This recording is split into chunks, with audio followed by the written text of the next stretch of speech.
اللهم صل على سيدنا محمد وعلى آل سيدنا محمد وبارک وسلم۔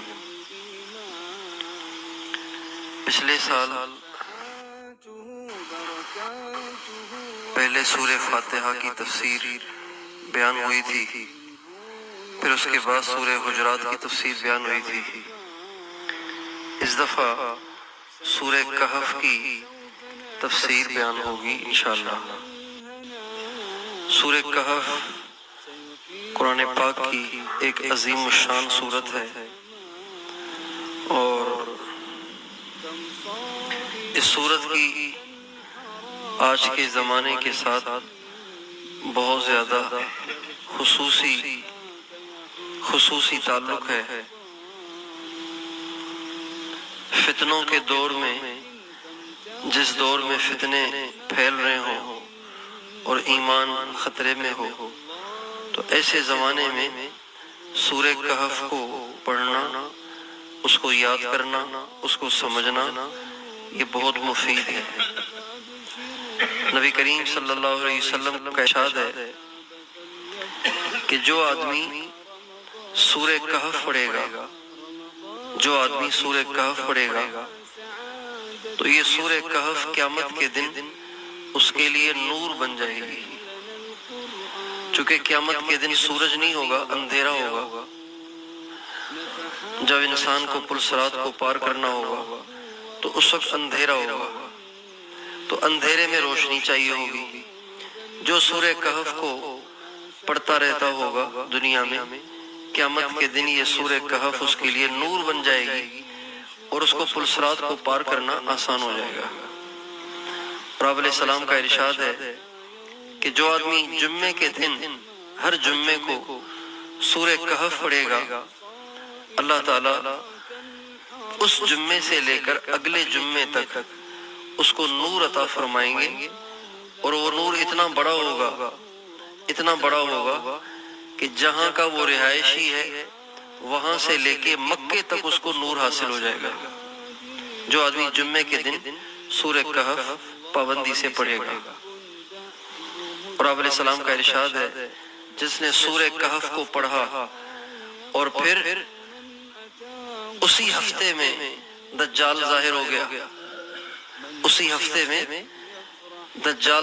گیا، دجال ایک انسان ہوگا، اللہ تعالیٰ اس کو بہت طاقت عطا فرمائیں گے، اتنی طاقت عطا فرمائیں گے کہ وہ لوگوں کو قتل بھی کرے گا اور ان کو دوبارہ زندہ بھی کرے گا، اور وہ اپنے اشارے سے بادلوں سے بارش برسائے گا، قبروں سے مردوں کو اکھیڑے گا، اور بھی بڑے عجیب و غریب و کرتب دکھائے گا۔ اس کے پاس جنت بھی ہوگی، اس کے پاس جہنم بھی ہوگی۔ جو اس کو خدا مانے گا اس کو وہ جنت میں ڈالے گا، جو اس کی خدائی کا انکار کرے گا اس کو وہ اپنی جو جہنم اس نے بنائی ہوگی اس میں وہ ڈال دے گا۔ ہمارے نبی کا ارشاد ہے اگر وہ تمہیں جہنم میں ڈال دے تو گھبرانا نہیں، آنکھیں بند کر لینا، اللہ پہ بھروسہ کر لینا، اللہ تعالیٰ اس کی جہنم کو تمہارے لیے ایسے ٹھنڈا کر دیں گے جیسے اللہ تعالیٰ نے ابراہیم علیہ السلام کے لیے آگ کو ٹھنڈا کر دیا تھا۔ تو جو آدمی سورہ کہف پڑھے گا وہ دجال کے فتنے میں مبتلا نہیں ہوگا۔ آپ علیہ السلام کا ارشاد ہے لم یسلط علیہ ولم یکن لہ علیہ سبیل، اگر کسی نے سورہ کہف پڑھ رکھی ہے تو دجال اس پہ مسلط بھی نہیں ہو سکے گا اور اس کا کچھ بگاڑ بھی نہیں سکے گا۔ اور آپ علیہ السلام کا ارشاد ہے جو آدمی سورہ کہف پڑھے گا تو سورہ کہف اس کے لیے اتنا بڑا نور بن جائے گی کہ زمین سے لے کے آسمان تک کا خلا اس سے بھر جائے گا۔ اور جو آدمی سورہ کہف پڑھے گا تو اس جمعے سے لے کر اگلے جمعے تک اس کے سارے گناہ اللہ تعالیٰ معاف کر دے گا۔ ایک دفعہ اماں عائشہ رضی اللہ عنہ فرماتی ہیں کہ آپ علیہ السلام نے فرمایا کیا میں تمہیں ایک ایسی صورت بتاؤں جس کی عظمت نے زمین اور آسمان کے درمیان کو، خلا کو بھر دیا ہے؟ تمہیں ایسی صورت بتاؤں جس کی عظمت نے زمین آسمان کے درمیان کو بھر دیا ہے اور اس کے پڑھنے والے کو اتنا اجر ملتا ہے کہ زمین سے لے کے آسمان تک کا خلا اس کے اجر سے بھر جاتا ہے۔ پھر آپ نے فرمایا جو سورہ کہف جمعے کے دن پڑھے گا، جو جمعے کے دن سورہ کہف پڑھے گا، اس جمعے سے لے کر اگلے جمعے تک 8 دن کے گناہ، 7 دن کے گناہ معاف ہو جائیں گے، اور 3 دن کے مزید بھی گناہ معاف ہو جائیں گے۔ جو آدمی سورہ کہف پڑھے گا تو اس جمعے سے لے کر اگلے جمعے تک جتنے گناہ کرے گا وہ سب معاف ہو جائیں گے۔ اور آپ علیہ السلام کا ارشاد ہے سورہ کہف کا تذکرہ اللہ تعالیٰ نے تورات میں بھی کیا تھا۔ تورات تو بہت پہلے اتری تھی، اس میں بھی سورہ کہف کا تذکرہ تھا، اور قرآن پاک کے اندر سورہ کہف کا نام سورہ کہف نہیں تھا، بلکہ تورات میں سورہ کہف کا نام حائلہ تھا۔ حائلہ اس چیز کو کہتے ہیں جو کسی چیز کے درمیان آڑ بن جائے۔ تو آپ علیہ السلام فرماتے ہیں چونکہ یہ پڑھنے والے اور جہنم کی آگ کے درمیان حائل ہو جاتی ہے، اس لیے اس کا نام تورات میں حائلہ رکھا گیا ہے۔ اور آپ علیہ السلام کا ارشاد ہے جس گھر میں سورہ کہف پڑھی جائے اس گھر میں اس رات شیطان داخل نہیں ہو سکتا، جنات کوئی نقصان نہیں پہنچا سکتے۔ حضرت امام حسن رضی اللہ تعالیٰ عنہ جو حضرت امام فاطمہ کے بیٹے ہیں، انہوں نے اپنے پاس سورہ کہف لکھ کر رکھی ہوئی تھی ایک تختی میں، روز ہر رات کو سورہ کہف پڑھا کرتے تھے۔ اور آپ علیہ السلام کا ارشاد ہے جب سورہ کہف نازل ہوئی تھی تو 70,000 فرشتے سورہ کہف کے ساتھ زمین پر نازل ہوئے تھے۔ جیسے ہمارے ہاں کسی دلہن کی رخصتی ہوتی ہے نا، تو اس کو چھوڑنے کے لیے رشتہ دار ساتھ جاتے ہیں، بالکل اس طرح سے پورے پروٹوکول کے ساتھ، پورے اعزاز اور اکرام کے ساتھ جب سورہ کہف زمین پہ آ رہی تھی، جبریل علیہ السلام اس کو لے کر آ رہے تھے، تو 70,000 فرشتے اس کو رخصت کرنے کے لیے زمین پہ اترے تھے۔ اور آپ علیہ السلام کا ارشاد ہے جو آدمی سورہ کہف کی ابتدائی 10 آیتیں یاد کر لے اور اس کے زمانے میں دجال ظاہر ہو جائے تو دجال اس کا کچھ نہیں بگاڑ سکے گا۔ جو آدمی سورہ کہف کی ابتدائی 10 آیات کو یاد کر لے، یہ تو بہت آسان نہیں ہے۔ اگر ہم سورہ کہف کی شروع کی 10 آیتیں یاد کر لیں، اللہ تعالیٰ ان 10 آیتوں کو یاد کرنے کی برکت سے ہمیں دجال کے فتنے سے بچائیں گے۔ دجال کا فتنہ بہت بڑا فتنہ ہے۔ ہمارے نبی کا ارشاد ہے آغاز دنیا سے لے کر اختتام دنیا تک اتنا بڑا فتنہ آج تک ظاہر نہیں ہوا اور ظاہر نہیں ہوگا۔ سب سے بڑا فتنہ جو ایمان کو لوٹے گا اور کروڑوں انسانوں کو کافر بنائے گا، اس سے بچنے کے لیے آسان طریقہ یہ ہے کہ سورہ کہف کی ابتدائی 10 آیتیں یاد کر لی جائیں۔ اور آپ علیہ السلام کا ارشاد ہے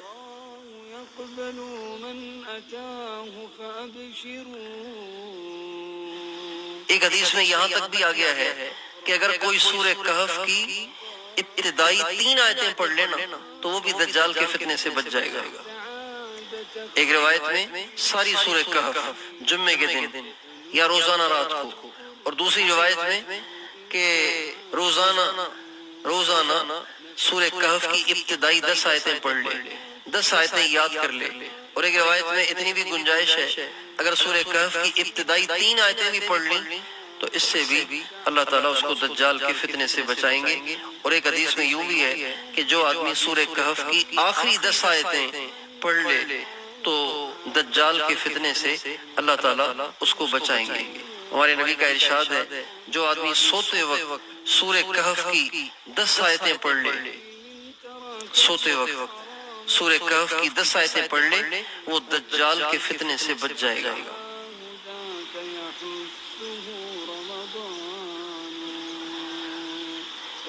آپ علیہ السلام فرماتے ہیں جو آدمی جمعے کے دن سورہ کہف پڑھ لے 8 دن تک وہ ہر فتنے سے محفوظ رہے گا، دجال کے فتنے سے بھی محفوظ رہے گا اور کسی اور فتنے میں بھی مبتلا نہیں ہوگا۔ بہت سی آج کل چونکہ انٹرنیٹ کا زمانہ ہے تو پتہ نہیں چلتا کہ انسان کس وقت پٹڑی سے ہٹ جائے، کس وقت گمراہ ہو جائے اور کس وقت اس کے عقائد خراب ہو جائے اور اس کا دین اس کے ہاتھ سے نکل جائے، کچھ پتہ نہیں چلتا۔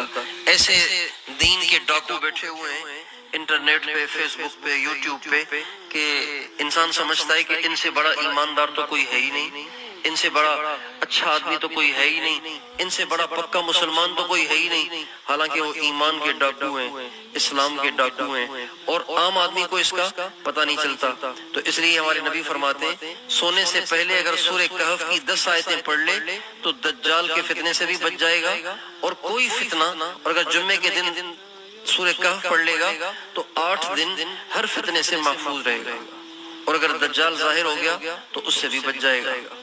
ایک روایت میں آتا ہے کہ سورہ کہف کی آخری 10 آیتیں، ایک روایت میں آتا ہے سورہ کہف کی شروع کی 10 آیتیں۔ تو آسان طریقہ یہ ہے کہ اگر ہم صبح کو سورہ کہف کی 10 آیتیں شروع والی پڑھ لیں اور شام کو سورہ کہف کی آخر والی 10 آیتیں پڑھ لیں، اور ایک حدیث میں یوں بھی آتا ہے جو آدمی سونے سے پہلے کہف کی آخری 10 آیتیں پڑھ لے تو جب رات کو جس وقت اٹھنا چاہے اللہ تعالیٰ اس کو بیدار کر دیں گے، یعنی اس کو الارم لگانے کی ضرورت نہیں ہے۔ سورہ کہف کی آخری 10 آیتیں اگر پڑھ کے سو جائے کسی خاص وقت پہ اٹھنے کی نیت سے، اللہ تعالیٰ اس کو اس وقت اٹھائیں گے۔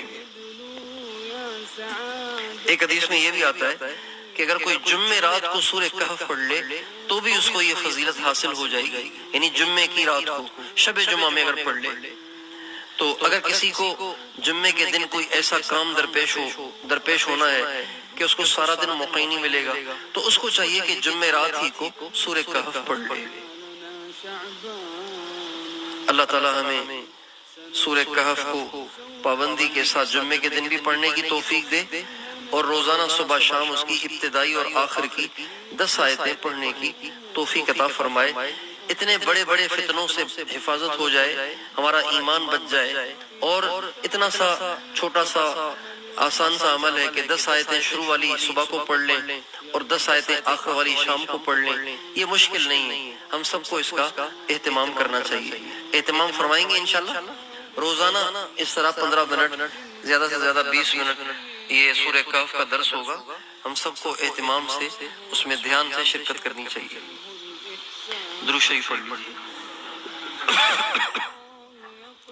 اللہم صلی علی سیدنا محمد وعلی آل سیدنا مولانا محمد وبارک وسلم۔ اللہم انا نعوذ بک من الفتن ما ظہر منها وما بطن۔ اللہم انا نعوذ بک من فتنة المحیا والممات۔ اللہم انا نعوذ بک من فتنة المسیح الدجال۔ اللہم انا نعوذ بک من فتنة المسیح الدجال۔ اللہم انا نعوذ بک من فتنة المسیح الدجال۔ اللہم جنبنا الفواحش ما ظہر منها وما بطن۔ اللہم انا نعوذ بک من الہم والحزن ونعوذ بک من العجز والکسل ونعوذ بک من الجبن والبخل ونعوذ بک من غلبۃ الدین وقہر الرجال۔ آمین۔ وصلی اللہ علی النبی الکریم وعلی آلہ وصحبہ اجمعین برحمتک یا ارحم۔